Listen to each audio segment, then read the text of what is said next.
കുക്കറിൽ എങ്ങനെയാണ് ഒട്ടിപ്പിടിക്കാതെ നല്ല സോഫ്റ്റ് ആയിട്ടുള്ള നെയ്ച്ചോറ് തയ്യാറാക്കണമെന്ന് നോക്കിയാലോ. കുക്കറിൽ ചെയ്തെടുക്കുന്ന സമയത്ത് പലർക്കും പറ്റുന്ന കുറേ മിസ്റ്റേക്ക് ഉണ്ട്.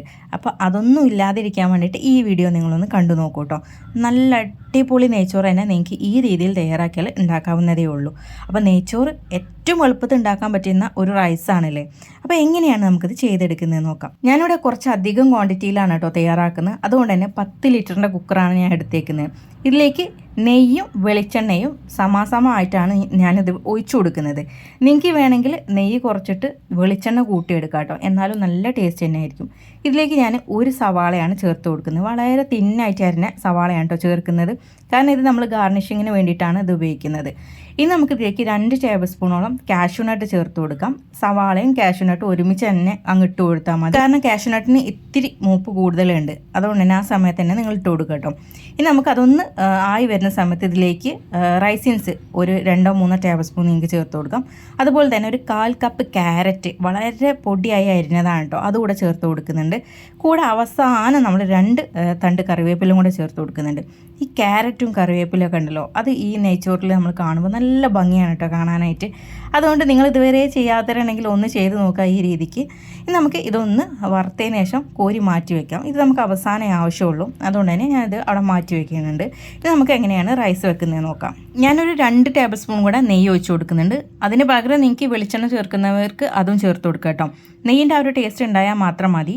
പക്ഷേ എണ്ണയുടെ ആ ഒരു ഇതുണ്ടല്ലോ, അത് കുറച്ചധികം തന്നെ വേണം, എന്നാലാണ് നെയ്ച്ചോറ് നല്ല പെർഫെക്റ്റ് ആയിട്ട് നമുക്ക് കിട്ടുള്ളൂ. ഇനി ഇതിലേക്ക് 1 ടേബിൾ സ്പൂൺ പട്ടയും 1/2 ടേബിൾ സ്പൂണ് ഗ്രാമ്പും ചേർത്ത് കൊടുക്കുന്നുണ്ട്. അതിൻ്റെ കൂടെ തന്നെ ഏലക്കയാണ് നമുക്ക് വേണ്ടത്.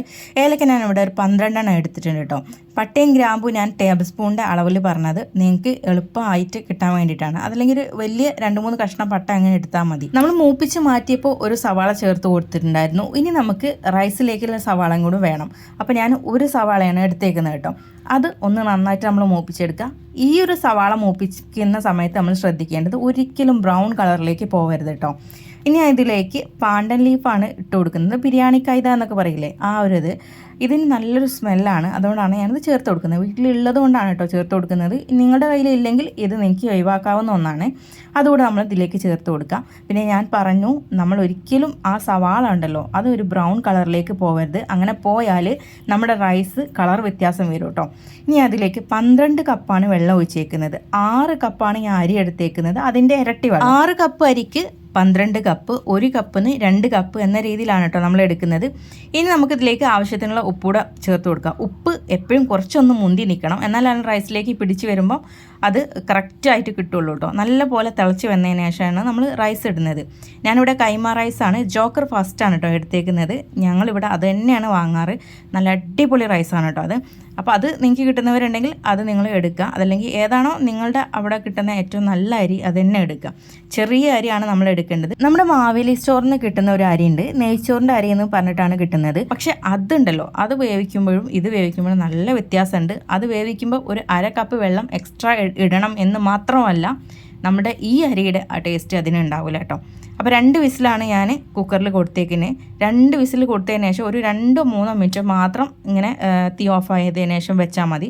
അതിനുശേഷം നമ്മൾ തുറന്ന് നോക്കണം കേട്ടോ. പെട്ടെന്ന് തന്നെ തുറന്ന് നോക്കണം, കുക്കറിൽ തന്നെ വെച്ചുകൊണ്ടിരിക്കരുത്. കുക്കറിൽ തന്നെ വെച്ചാൽ പിന്നെ റൈസ് ഒട്ടലുണ്ടാവും, അതുപോലെ കട്ട കുത്താനും ചാൻസ് ഉണ്ട്. അപ്പോൾ എപ്പോഴും നമ്മളൊരു 2-3 മിനിറ്റ് കഴിഞ്ഞതിന് ശേഷം അതിലേക്ക് നമ്മൾ നേരത്തെ റെഡിയാക്കി വെച്ചിട്ടുണ്ടായിരുന്ന ഗാർണിഷിങ്ങിനുള്ള ഐറ്റംസ് ഉണ്ടല്ലോ, അതൊക്കെ ചേർത്തിട്ട് ഇളക്കി കൊടുക്കാം. ഈ സമയത്ത് നിങ്ങൾക്ക് നെയ്യ് കുറവുണ്ടെന്ന് തോന്നുവാണെങ്കിൽ നിങ്ങൾക്ക് 1-2 ടേബിൾ സ്പൂൺ നെയ്യ് ഈ സമയത്ത് ചേർത്ത് കൊടുക്കാവുന്നതേ ഉള്ളൂ. നിങ്ങൾക്ക് എപ്പോഴും നെയ്ച്ചോറ് വെക്കുന്ന സമയത്ത് നെയ്യ് കൂടുതൽ ഉപയോഗിക്കേണ്ടി വരുമ്പോൾ ഇച്ചിരി മടി ഉണ്ടാവും. കാരണം എന്താ വെച്ചാൽ നെയ്യിന് അത്രയും വില ഉണ്ടല്ലേ. അങ്ങനെ നിങ്ങൾക്ക് തോന്നുവാണെങ്കിൽ നെയ്യ് ഒന്ന് കുറച്ചിട്ട് വെളിച്ചെണ്ണ കൂട്ടിയെടുത്താലും മതി കേട്ടോ. ഇതേ ടേസ്റ്റ് തന്നെ നിങ്ങൾക്ക് കിട്ടും. നെയ്യ് അതിൻ്റെ ആ ഒരു സ്മെല്ലുണ്ടല്ലോ, അത് ഇതിൽ അങ്ങ് വന്ന് കിട്ടിയാൽ മതി. എന്നാൽ വെളിച്ചെണ്ണയിലും നമ്മൾ നെയ്ച്ചോറ് വെച്ചാൽ നല്ല അടിപൊളിയായിട്ടുണ്ടെങ്കിൽ നിങ്ങൾക്ക് കിട്ടും കേട്ടോ. അപ്പോൾ ഇതുവരെ നിങ്ങൾ നെയ്ച്ചോറ് വെച്ചിട്ട് ഇതുപോലെ പെർഫെക്റ്റ് ആയിട്ട് കിട്ടിയിട്ടില്ലെങ്കിൽ ഈ ഒരു വീഡിയോ ഒന്ന് സേവ് ചെയ്തോളൂ, എന്നിട്ട് ഒന്ന് തയ്യാറാക്കി നോക്കിക്കോളൂ കേട്ടോ. നല്ല പെർഫെക്റ്റ് നെയ്ച്ചോറ് തന്നെ നിങ്ങൾക്ക് കിട്ടും. നല്ല അടിപൊളി നെയ്ച്ചോറ് തന്നെയാണ് കേട്ടോ. നെയ്ച്ചോറിൻ്റെ കോമ്പിനേഷൻ എപ്പോഴും നല്ല മുളകിട്ട കറിയോ അതല്ലെങ്കിൽ കുറുമയോ ആയിരിക്കും കേട്ടോ. അപ്പോൾ വീഡിയോ നിങ്ങൾക്ക് ഇഷ്ടപ്പെടുവാണെങ്കിൽ ലൈക്ക് ചെയ്യാൻ മറക്കണ്ട, ഷെയർ ചെയ്യാൻ മറക്കണ്ട. ഈ ഒരു ചാനലിലേക്ക് ആദ്യമായിട്ട് വരുന്നവരുണ്ടെങ്കിൽ ഫോളോ ചെയ്യാനും കൂടെ മറക്കരുത് കേട്ടോ. അപ്പോൾ എല്ലാവർക്കും താങ്ക്സ് ഫോർ വാച്ചിങ്.